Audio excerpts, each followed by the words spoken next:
Après quelques incantations de druides et de magie, toute la tribu, le glaive en main, courait vers l'ennemi.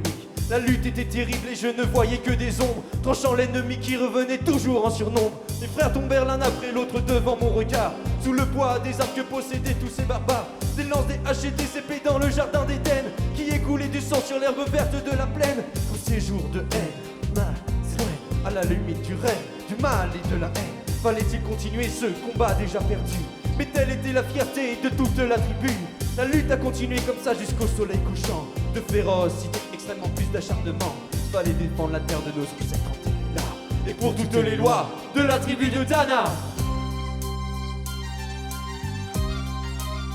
Dans la vallée, oh, de Dana, Dalilana, dans la vallée, oh, oh, j'ai cru entendre les échos dans la vallée, oh, oh, de Dana, Dalilana, dans la vallée, oh, oh, les chants de guerre pleins et tombeaux.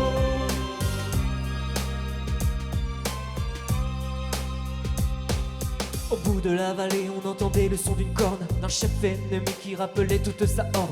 Avait-il compris qu'on le tuerait même en enfer, et qu'à la tribu de Dana appartenaient ces terres? Les guerriers repartaient, je ne comprenais pas tout le chemin qu'ils avaient fait pour en arriver là.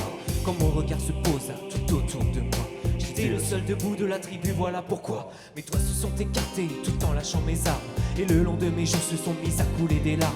Je n'ai jamais compris pourquoi les dieux m'ont épargné, le seul jour noir de notre histoire que j'ai compté. Le vent souffle toujours sur la Bretagne armoricaine, et j'ai rejoint ma femme, mon fils et mon domaine. J'ai tout reconstruit de mes mains pour en arriver là. Je suis devenu roi de la tribu de Dana.